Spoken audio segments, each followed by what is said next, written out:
Alright, what's good boys? We're back for another video. Today we're going to be doing an in-depth Q4 breakdown / guide based on what I did last year to generate $650,000 in just 3 months. Nearly $40,000 on Black Friday, $180,000 in a week, and $450,000 in a single month. This video is going to be super in-depth, although I've already posted like a beginner's guide to Black Friday kind of video. This is going to go into proper detail about the things I did, how I positioned myself and my brand in Q4 last year to make a shit ton of money. Majority of my success last year was in the fashion niche, which is it's a little bit different to what people typically associate with e-com and with dropshipping in general. But we're going to be going over it nonetheless. There's a lot of sort of niche specifics that I'd love to go over for you guys for Q4 because clothing prints at this time of year. Like if you could be running one niche in Q4, that is low-key the niche to run. We're just going to jump right into it. We're going to kick things off, jumping straight into my ad account, going over the types of campaigns I had set up, what the budgets were at, how I ran them, how I scaled on Black Friday,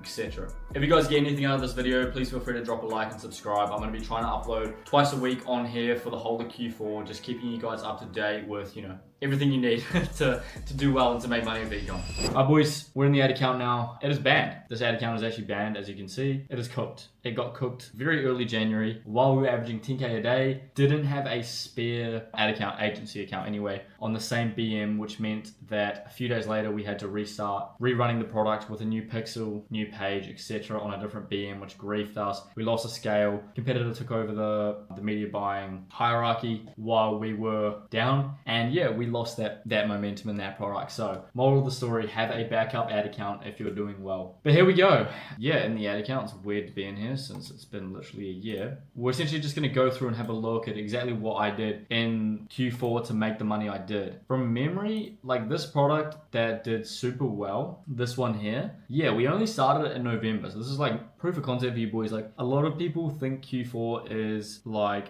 October 1st, Q4 started and like Switch just flips and like the buying intent's crazy. It builds up pretty gradually and honestly it doesn't peak until from about mid-November to mid-December is when like I've found that you get the most buying intent consistently and when it really ramps up exclusive of, those events like Black Friday, Cyber Monday, Christmas, Thanksgiving, fucking all of them, they're all in there. But yeah, this was literally started like quite close to the peak events in Black Friday. Reason being is that we had a product up in October on a different ad account. I believe it got banned. Yeah, we were having, because of the elections and shit, there was just so many issues with Meta at that point in time. They were so strict on the media buying you could do, on the ads you could run, that so many people were having issues. I'm so glad that election's done. We don't have that this year, so we can just focus on, hitting their regular terms of service and not having issues. With this one here, we did about 1,000 orders in November. That's actually not bad. With these two here, between them, we did another like 700. Yeah, with this PFL one, we did about 700. And then with this Rio one, we actually did another 750 here. So nearly 2,000 in November.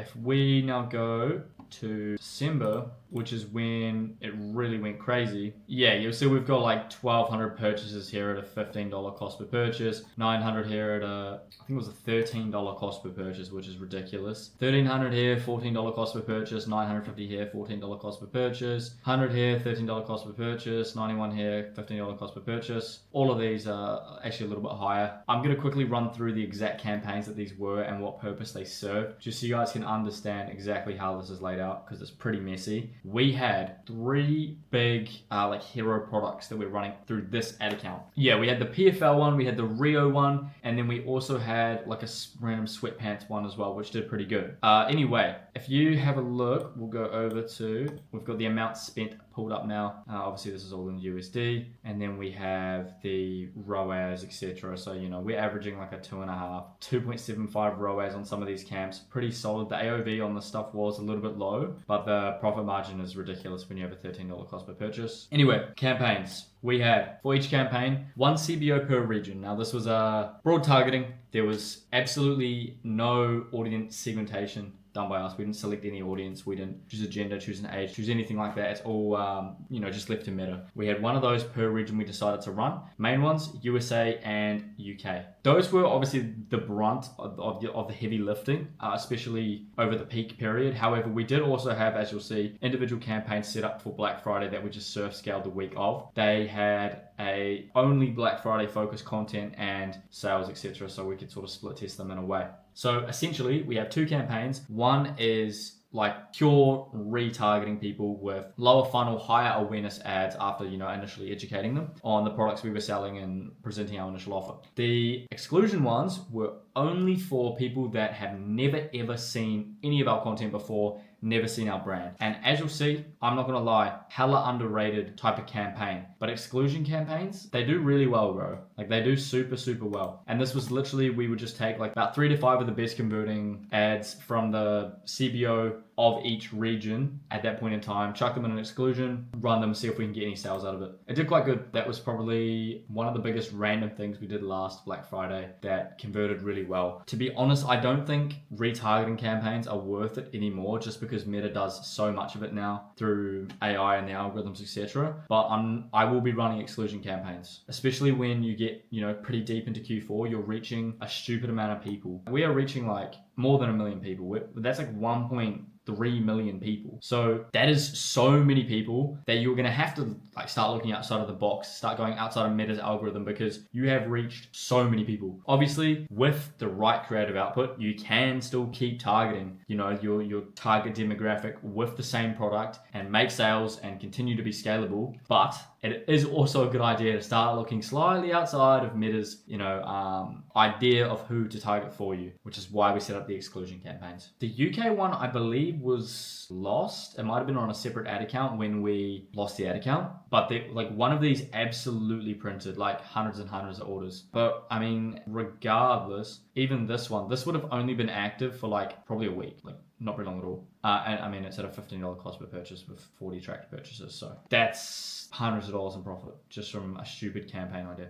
But that is essentially how the ad account was set up for Q4. Nothing like particularly fancy. It really was just the inclusion of the Black Friday campaigns, the exclusion campaigns, and the retargeting campaigns that really differentiated it from how you would run all of the stuff at a regular time of year. The next thing I want to talk to you guys about is going to be creative output. I just briefly touched on that. I'm going to put a bunch of examples, creative references for what I ran for Q4 last year in my Discord. It's free to join. There'll be some content in there for you guys to go have a look at. Low-key all the way through the funnel, there are so many different events and keywords you can blast in specific Q4 content for it to convert better. You should 100% be absolutely spamming the fuck out of bottom funnel, most aware ads, statics usually, for every single event you possibly can. Thanksgiving, Halloween, Black Friday, Cyber Monday, I think it's like Small Business Saturday. There's so many. You need to be running all of your creatives in accordance with those events, but particularly I found last year for bottom of funnel statics, because they are so low leverage, so easy to make, and have such a big impact when you are able to use the names of events like that in them,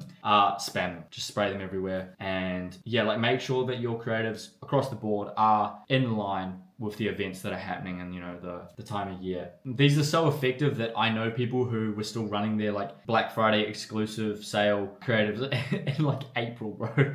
They would just continue to be super profitable because they were just such enticing ads. So definitely make ads in accordance with the events and make sure to make a lot of ads. As I just showed you in terms of reach, because the buying intent is so high and you will get to, a lot higher scale, typically 3x what you usually return on say September, August, July, you will reach so many people so fast that you will create a fatigue at a rate you might not have experienced before. So just be prepared for maximum creative output because shit fatigues so fast. Hence the retargeting, hence the exclusion campaigns. All right, funnels and campaigns. If you are not with an email agency, I do get on that shit right away. It takes a few weeks to get onboarded with them, but to set up flows, set up pop-ups, and set up campaigns, it is absolutely crucial. The average brand in Q4 with a really good email marketing agency is going to have 20 to 30% of its revenue come in through flows. Whether that's browser abandonment, abandoned cart, abandoned checkout, 20 to 30% of a brand's revenue will come from flows, and a further 5% per campaign that's posted. So if you are not with a marketing agency and you are at even at $1,000 days, do that shit. It isn't even necessarily an upfront cost to you. A lot of these marketing agencies will work on a commission basis capped at a certain amount per month. But yeah, I cannot stress enough. I think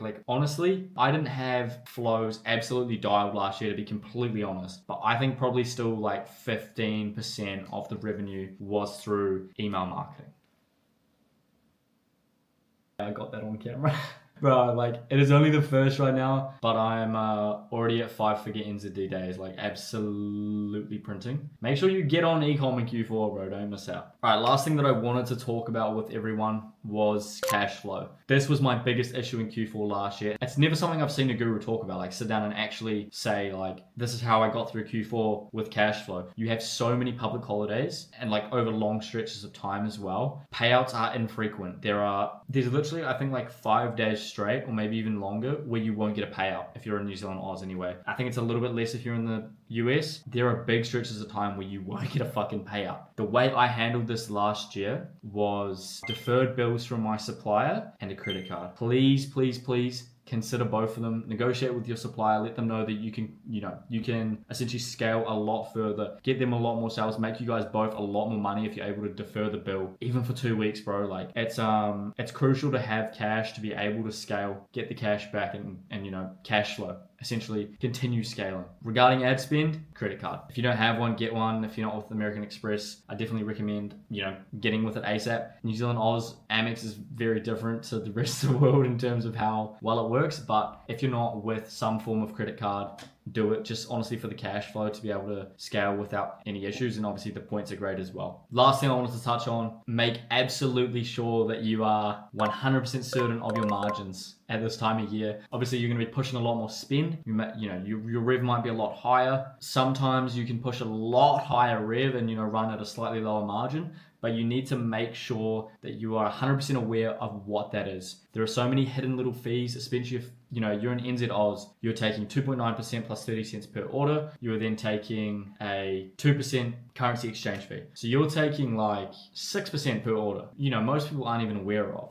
Talk to people who are like, yeah, I'm scaling at a 10% margin. It's like, no, you're actually not. You're scaling at 4%. One payment hold and you're cooked. So make sure that you are 100% aware of what your fixed costs are, what your running costs are, exactly where you are, so you don't end up going through the whole of Q4, on paper making all this money and then having none of it end up in your bank account. Cool. All right, I hope you boys enjoyed, and hopefully you can all grab yourself one of these by the end of Q4. If you guys have any follow-up questions, etc. about Q4, honestly anything ecom related, just drop them below. I'll try to get back to them as fast as I can, and I will potentially make a follow-up video on this if I missed anything, or if there's any points people want clarified. But for now, thanks everyone for watching, and I will see you guys in the next one.